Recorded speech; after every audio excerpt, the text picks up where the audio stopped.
mod mi such that I is equals to 1 to 3 so on up to n।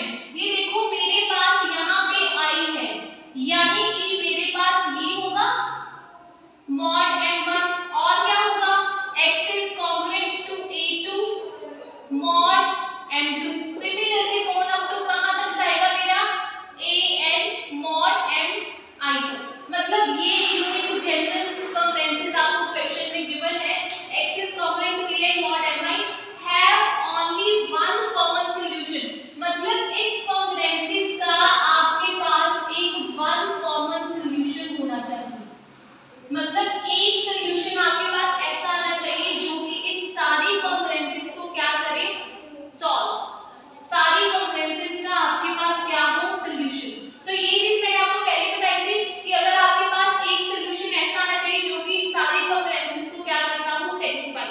तो ये कौन सी theorem है, Chinese Newton theorem. तो Chinese Newton theorem में ये स्टेटमेंट है the positive integer mi such that I is equals to 1 to 3 so on। तो ये आपके पास कंडीशन गिवन है रिलेटिवली प्राइम की कि अगर वो प्राइम है और आपके पास ai इंटीजर्स गिवन है तो आपको ये चीज शो करनी है कि ये जो कंकरेंसेस होगी आपके पास it have only one and one common solution which is congruent to mod m1 m2 m3 so on to m। मतलब इसका एक कॉमन यूनिक सॉल्यूशन आपके पास होना चाहिए। तो देखिए इसका प्रूफ, इसके प्रूफ में आपको क्या गिवन है, firstly you have to let the given congruences is, आपको गिवन देखिए क्या है, द गिवन कंकरेंसेस इज, ये गिवन है आपको x is congruent to ai mod mi। तो इसको मैं लिख सकती हूँ ऐसे, that is x is congruent to a1 mod m1, x is congruent to a2 mod m2 so on up to x is congruent to an mod mn। ठीक है, where m1 m2 so on up to mn ये मेरे पास क्या given है, relatively prime. ये मेरे को relatively prime given है। तो उसके बाद मैंने एक नंबर डिफाइन करना है, डिफाइन अ नंबर। मैंने एक स्मॉल m जो है वो डिफाइन करना है, ये आपको लर्न करना पड़ेगा कि आपने m जो है वो कैसे डिफाइन किया। Let m is equals to m1 m2 m3 so on up to mn। मैंने एक स्मॉल m जो है वो डिफाइन किया और उसके बाद मैंने एक कैपिटल M। ये दोनों पॉइंट्स आपको अपने माइंड में रखने पड़ेंगे कि आपने एक स्मॉल m जो है वो डिफाइन किया जिसमें सारे एलिमेंट्स आते हैं m1 m2 m3 so on to mn, और एक आपने कंसीडर करनी है कैपिटल M। वो आपके पास क्या आएंगे, m1 m2 m3 so on up to mn। उसको मैंने डिफाइन कैसे किया है, कैन बी डिफाइंड एज, उसको मैंने ऐसे डिफाइन किया है कि m is equals to m1 m1 which is equals to m2 m2। मतलब स्मॉल m जो है वो किसके इक्वल है, स्मॉल m1 तो कैपिटल m1 की, और स्मॉल m जो है वो किसके इक्वल है, m2 और कैपिटल m2 के। सिमिलरली m3 और कैपिटल m3 की, और so on up to mn capital mn की। ठीक है, सच दैट ये दोनों स्टेप्स आपको माइंड में रखने पड़ेंगे। सच दैट कंडीशन मेरे पास क्या आएगी, m1 इज इक्वल्स टू, आपके m1 में कौन से एलिमेंट होने चाहिए, m2 होना चाहिए, m3 होना चाहिए, so on up to mn तक होना चाहिए। मतलब कि कैपिटल m1 में स्मॉल m1 को छोड़ के बाकी सारे एलिमेंट्स होने चाहिए। सिमिलरली कैपिटल m2 में m2 को छोड़ के बाकी सारे एलिमेंट्स जो है वो होने चाहिए। so on up to ऐसे so on up to चलता जाएगा और मेरे पास क्या आ जाएगा कि mi में मेरे पास क्या होना चाहिए, तो मैं इधर लिखूं mi में मेरे पास क्या होना चाहिए, m1 होना चाहिए, m2 होना चाहिए, mi minus 1 होना चाहिए, mi plus 1 होना चाहिए, लेकिन mi जो है वो नहीं होना चाहिए। Is it clear? यानी कि देखो मैंने एक नंबर डिफाइन कर लिया, उसके बाद मैंने कैपिटल m1 m2 डिफाइन कर दिए,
m1 और m की वैल्यू मेरे पास क्या है m1, तो इनमें से तो कुछ कॉमन आ ही नहीं सकता।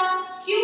क्योंकि मैंने कंसीडर क्या किया था कि m1 में स्मॉल m1 तो होता ही नहीं है, तो इसका मतलब कॉमन डिवाइजर तो होगा ही नहीं। तो अगर मेरे पास कॉमन डिवाइजर दोनों का नहीं होगा तो इसका मतलब, लेकिन इसमें 1 तो होगा ही, 1 तो हर एक में होता है, तो इसका मतलब इसका जीसीडी मेरे पास क्या आ गया 1। तो 1 जो है वो तो 1 को डिवाइड करते हैं, तो वो b को डिवाइड करता है, इसका मतलब इस कॉन्फ्रेंसेस का सॉल्यूशन मेरे पास होगा। अगर इसका सॉल्यूशन मेरे पास, देखो सॉल्यूशन तभी एग्जिस्ट करता है ना कि अगर मेरे पास इन दोनों का जीसीडी जो आ रहा है वो b को क्या करता है, वो डिवाइड, तो 1 तो 1 को डिवाइड करता है, तो इसका मतलब अगर इनका जीसीडी आ रहा है तो इसका मतलब ये इक्वेशन सॉल्वेबल है। सिमिलरली मैं अगर m2 x1 डालूं तो वो भी सॉल्वेबल होगी। सो अप टू मेरे पास ये जनरल कॉन्फ्रेंसेस जो है वो भी मेरे पास क्या होगी, सॉल्वेबल। उसके बाद उन्होंने देखो फिर क्या लिखी है लाइन कि आपके पास देखो उन्होंने फिर जनरल फॉर्म में लिखा है कि इनका अगर मेरे पास ये चीज है तो इनका जीसीडी 1 होगा। जैसे मैंने हर एक स्टेप में आपको बताया है वो इनका जीसीडी आपके पास क्या होगा 1। तो अगर जीसीडी 1 है तो इसका मतलब मेरे पास क्या होगा, ईच ऑफ द कॉन्करेंसेस, मतलब हर एक कॉन्करेंसेस जो होगी, इसको आप सेकंड इक्वेशन रेडी कर लो। उन्होंने बोला है कि each of the congruences 2 has exactly 1 solution. देखो हर एक में अगर जीसीडी आपका 1 आ रहा है तो इसका मतलब जितने आपके पास d होते हैं उतने ही सॉल्यूशंस होते हैं, तो इसका मतलब हर एक का मेरे पास एग्जैक्टली कितने सॉल्यूशंस होंगे, 1 सॉल्यूशन। 1 सॉल्यूशन होगा मेरे पास क्योंकि जीसीडी हर एक कॉन्करेंसेस का 1 आ गया, जो कि मैंने आपको साइड पे शो कर दिया है, इन्होंने बुक पे नहीं किया, आप लोग कर लेना, ठीक है। इसका एग्जैक्टली 1 सॉल्यूशन होगा। अगर 1 सॉल्यूशन होगा तो मैंने ये रेक्ट कर दिया कि उसका 1 सॉल्यूशन कौन सा है, x आर। मैंने ये रेक्ट कर दिया कि अगर 1 सॉल्यूशन है तो मैंने उसको i रेक्ट कर लिया। तो अब मेरे पास क्या आ जाएगा, m1 x1 is congruent to 1 mod m1, ये लिखो भी फिर मैं बताती हूँ। m2 x2 में अगर लो m2 x2, देखो मैंने तो बहुत सारे सॉल्यूशंस जो है वो फाइंड आउट करने हैं ना, तो अब मेरे पास यहाँ पे क्या आ जाएगा m2 सोन अप टू मेरे पास क्या आ जाएगा mn xn is congruent to 1 mod mn। देखो ये सारी इक्वेशंस मेरे पास अब सेटिस्फाई करेंगी क्योंकि मेरे पास हर एक इक्वेशन का क्या आ गया, सॉल्यूशन। हर एक, अभी तो मैंने ये ले लिया कि इसका सॉल्यूशन x1 है, फर्स्ट मतलब फर्स्ट कॉन्करेंसेस का सॉल्यूशन मेरे पास x1 है, दूसरी का x2 है, तीसरी का xn है। सॉल्यूशन तो मुझे मिल गया, लेकिन क्वेश्चन में मुझे क्या प्रूव करना था कि इन सारी कॉन्करेंसेस का सॉल्यूशन मेरे पास यूनिक होना चाहिए। यूनिक होना चाहिए यानी कि मेरे पास सॉल्यूशन सेम होना चाहिए जो कि सारी कंडीशंस को, सारी कॉन्करेंसेस को क्या करता है, वो सेटिस्फाई। तो अब मुझे मेरा नेक्स्ट स्टेप क्या है कि मुझे इन सारे सॉल्यूशंस को क्या प्रूव करना है, यूनिक। क्वेश्चन के अकॉर्डिंग सॉल्यूशन आ गया हमारा, लेकिन अब मुझे ये प्रूव करना है कि सारी कॉन्करेंसेस को सिर्फ एक ही सॉल्यूशन होना चाहिए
इक्वल हो जाएगा A1 mod M1 के। मैंने ये क्यों लिखा, देखो मेरे पास M1 है तो इसका मतलब बाकी सारी जो है M2 में ले लूं, M3 ले लूं, मतलब मैं कुछ भी ले लूं। मैंने स्टार्टिंग में आपको क्या बताया था कि आपके पास जो M2 है, मतलब मैंने ये कंसीडर करके चली थी कि मेरे पास जो M1 है उसमें स्मॉल m1 नहीं आता, बाकी सारे आते हैं, बाकी सारे आते हैं। इसका मतलब देखो उसने क्या लिखा है, M2 M3 M1 they are all the multiple of M1, वो M1 के मल्टीपल्स हैं सारे। तो इसका मतलब अगर ये सारे M1 के मल्टीपल्स हैं तो ये तो इसको डिवाइड कर जाएगा, अगर इसको डिवाइड कर जाएगा तो रिमाइंडर क्या हो जाएगा 0। तो यानी कि इसका भी 0 होगा, इसमें जितनी भी आएंगी सभी का रिमाइंडर मेरे पास 0 हो गया, क्योंकि वो मल्टीपल है ना M1 का। बाकी इसमें अगर M2 में कंसीडर करते हैं, M2 में तो आपका M1 आएगा ही आएगा, तो इसका मतलब अगर वो मल्टीपल है M1 का तो इसका मतलब ये जो होगा M1 ये इसको तो डिवाइड करेगा, अगर इसको डिवाइड करेगा तो इसका रिमाइंडर तो 0 होगा, ये तो खत्म हो गया। तो क्या बच गया मेरे पास, सिर्फ ये चीज। तो मेरे पास क्या आ गया M1 x1 A1 is congruent to A1 mod A1। तो अगर मेरे पास यहाँ पे भी आपका A1 ही आएगा, उसके बाद आपके पास क्या आ गया, और अगर मैं ये चीज देखूं M1 x1 this value is congruent to 1 mod M1, ये वैल्यू मेरे पास कहां से आ रही है, इक्वेशन नंबर 3 से, जो मैंने देखो ऊपर कंसीडर की थी। ऊपर मैंने कितनी सारी इक्वेशंस कंसीडर की थी, M1 x1 is congruent to 1, वो सारी इक्वेशंस में से ये वैल्यू मेरे पास, मतलब इस चीज की वैल्यू आपके पास क्या आ गई 1। तो यानी कि आपके पास A1 is congruent to A1, मतलब ये दोनों वैल्यू आपके पास क्या आ गई यूनिक। तो इसका मतलब ये तो लेफ्ट हैंड साइड से कुछ राइट हैंड साइड कैलकुलेट हुआ।